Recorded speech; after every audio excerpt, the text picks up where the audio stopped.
वृद्ध, विधवा, विकलांग पेंशन में बड़े बदलाव। नई राशि सुनकर मिलेगी आपको राहत। जी हाँ दोस्तों, 2026 से वृद्ध आदमी, विधवा और विकलांग के पेंशनों में कुछ बढ़ोतरी की गई है। उनकी पेंशन अब बढ़कर आएगी।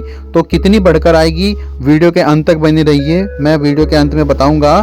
तो चलिए जानकारी क्या है, वीडियो को स्टार्ट करते हैं। 2025 का नया साल भारत के लाखों बुजुर्गों, विधवा, महिला और विकलांग लोगों के लिए राहत और खुशखबरी लेकर आया है। केंद्र और कई राज्य सरकारों ने इस साल पेंशन स्कीम 2025 के तहत पेंशन की राशि में भारी बढ़ोतरी करने का फैसला किया है। यह कदम समाज के उस वर्ग के लिए बेहद महत्वपूर्ण है जो आर्थिक रूप से कमजोर है और अपने रोजमर्रा की जरूरतों या दवाइयों के लिए दूसरों पर निर्भर रहता है। पेंशन में वृद्धि के साथ साथ आवेदन प्रक्रिया को आसान बनाया गया है, जिससे लाभार्थियों को अब अपने पेंशन के लिए बार बार सरकारी दफ्तरों के चक्कर नहीं काटने पड़ेंगे।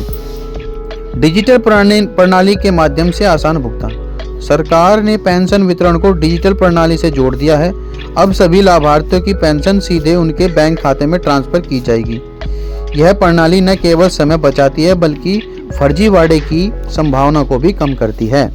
डिजिटल वेरिफिकेशन यानी कि ई-KYC के माध्यम से केवल योग्य और वास्तविक लाभार्थियों को ही पेंशन मिलेगी।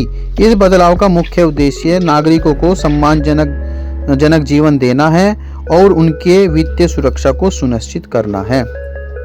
वृद्धावस्था, विधवा और विकलांग पेंशन में क्या बढ़ोतरी हुई है, कितने पैसे उनके बढ़े हैं, मैं बताता हूँ।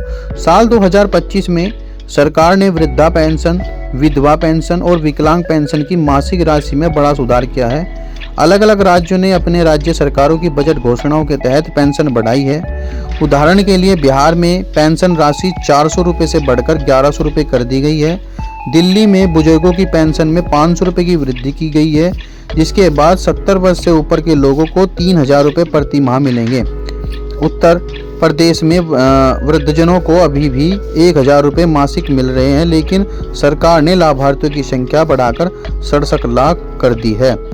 पेंशन योजना 2025 का उद्देश्य क्या है? इस योजना का मुख्य उद्देश्य समाज के कमजोर वर्ग के लोगों को वित्तीय सहायता प्रदान करना और उनकी जीवन गुणवत्ता में सुधार करना है। वृद्ध, विधवा और विकलांग लोग अक्सर अपनी जरूरतों के लिए दूसरों पर निर्भर रहते हैं। पेंशन राशि में वृद्धि से उन्हें न केवल रोजमर्रा के खर्चों में मदद मिलेगी बल्कि वे अपने स्वास्थ्य और पोषण पर भी ध्यान दे पाएंगे। आवेदन की प्रक्रिया क्या है? पात्रता। नई पेंशन योजना के लिए आवेदन करना अब पहले से कहीं ज़्यादा सरल और सहज हो गया है। आवेदन करने वाले व्यक्ति को संबंधित राज्य का निवासी होना चाहिए और वृद्धावस्था पेंशन के लिए उम्र कम से कम 60 वर्ष से अधिक होनी चाहिए।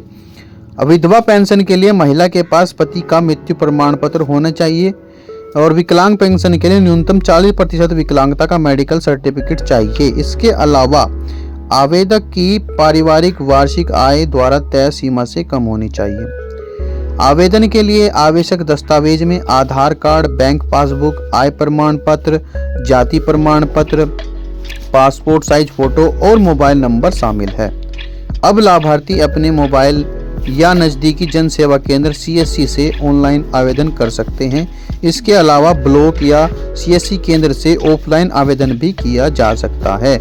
आवेदन सबमिट करने के बाद लाभार्थियों को एप्लीकेशन नंबर मिलेगा, जिसके जरिए वे अपने आवेदन की स्थिति की जांच कर सकते हैं।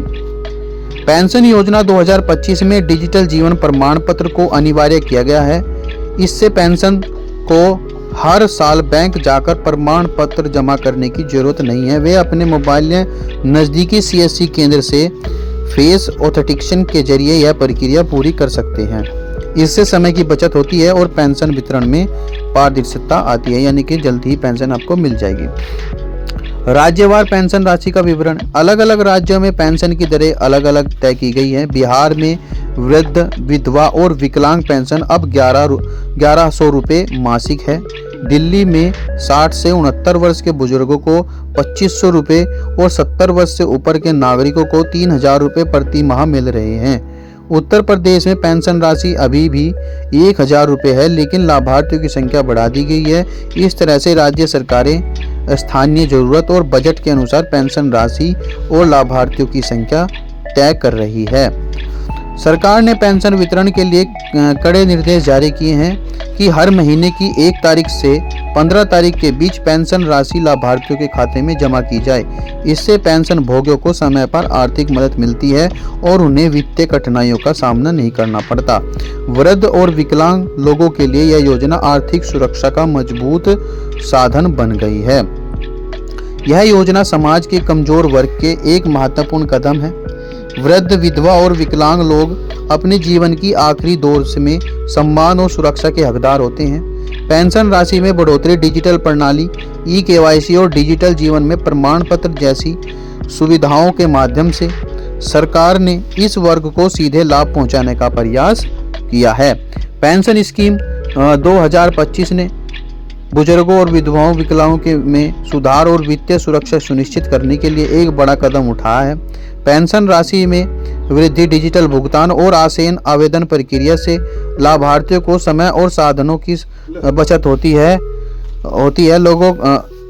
नए बदलावों के माध्यम से अब अधिक से अधिक लोगों तक यह सुविधा पहुंचाई जा रही है। उन्हें सम्मानजनक जीवन जीने का अवसर मिल रहा है। इस जीवन का सही उपयोग करके देश को कमजोर वर्ग अपनी जरूरतों को पूरा कर सकता है और जीवन की गुणवत्ता में सुधार कर सकता है। तो दोस्तों, यह थी वे जानकारी कि पेंशनों में विकलांग, वृद्ध और सभी में बढ़ोतरी हुई है, लेकिन उत्तर प्रदेश में 1000 ही पेंशन आपको मिल रही है, लेकिन उन्होंने कुछ लोगों को पेंशन बढ़ा दी है। तो दोस्तों, यह थी वह जानकारी। अगर आपको जानकारी अच्छी लगी तो वीडियो को लाइक करें, चैनल को सब्सक्राइब करें और मिलते हैं ऐसी जानकारी के साथ अगली वीडियो में। तब तक के लिए नमस्कार।